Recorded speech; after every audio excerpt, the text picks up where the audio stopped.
ഡൽഹി സമരക്കാരെ അധിക്ഷേപിച്ചെന്ന കേസിൽ അറസ്റ്റിലായ ടി.ജി. മോഹൻദാസിനെ രാവിലെ കോടതിയിൽ ഹാജരാക്കും. അർദ്ധരാത്രിയോടെ തിരുവനന്തപുരത്ത് എത്തിച്ചു. കസ്റ്റഡിയിലെടുത്തത് ഇന്നലെ കൊച്ചി മട്ടാഞ്ചേരിയിലെ വീട്ടിൽ നിന്ന്. കുറ്റങ്ങൾ കലാപാഹ്വാനം, സ്ത്രീകളെ അപമാനിക്കൽ തുടങ്ങിയവ.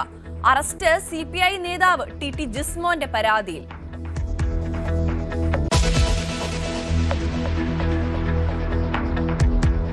കണ്ണൂരിലെ ക്വട്ടേഷൻ തലവൻ ഇന്നലെ അറസ്റ്റിലായ അർജുൻ ആയങ്കിക്കെതിരെ കാപ്പ കുറ്റം ചുമത്തും.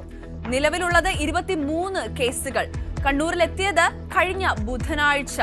ലോഡ്ജിൽ താങ്ങാൻ സഹായിച്ചവർ പോലീസ് നിരീക്ഷണത്തിൽ ആയങ്കിയുടെ സോഷ്യൽ ഹാൻഡിലുകൾ കൈകാര്യം ചെയ്തിരുന്നത് എന്ന് സംശയിക്കുന്ന വിഷ്ണു ഒളിവിൽ.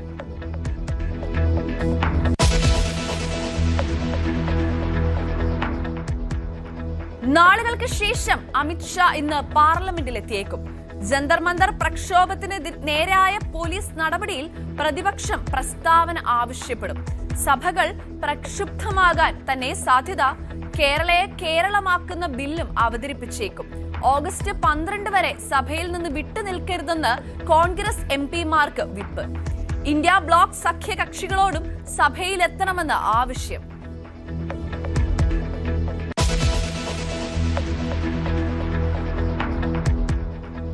മുതലപ്പുഴയിലെ ഷിജനും പുല്ലുവിളയിലെ ജോണും നീണ്ടകരയിലെ ഗൗതവും കടലിൽ വീണിട്ട് ഇന്ന് 11 ദിവസം. തെരച്ചിൽ ഇന്നും തുടരും. നേവിയും സ്കൂബ ഡൈവിംഗ് സംഘവും രംഗത്ത്. കോസ്റ്റ് ഗാർഡും തെരച്ചിലിന്.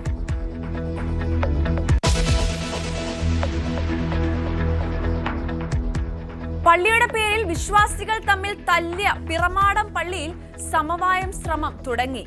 പള്ളി അതീവ സുരക്ഷയിൽ. മുതിർന്ന വൈദികരുമായി ചർച്ച നടത്താൻ പോലീസ് നീക്കം. ഓർത്തഡോക്സ് യാക്കോബായ വിഭാഗങ്ങൾ വഴങ്ങുമോ എന്നത് നിർണായകം.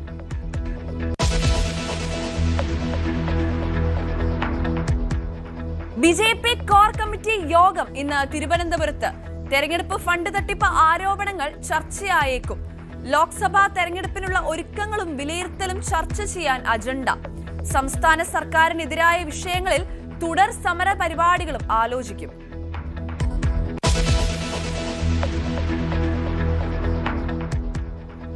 സെക്രട്ടേറിയറ്റിന് മുൻപിൽ LP school teachers rank holders association സമരം ശക്തമാക്കുന്നു. അധ്യാപകരാകാൻ കൊതിച്ചു പഠിച്ചവർ ഇന്ന് ചിത ഒരുക്കി പ്രതിഷേധിക്കും. സമരസമിതി നേതാവ് വളർമതി നിരാഹാരവും തുടരുന്നു. പിന്തുണയുമായി പ്രതിപക്ഷ യുവജന സംഘടനകളും രംഗത്ത്.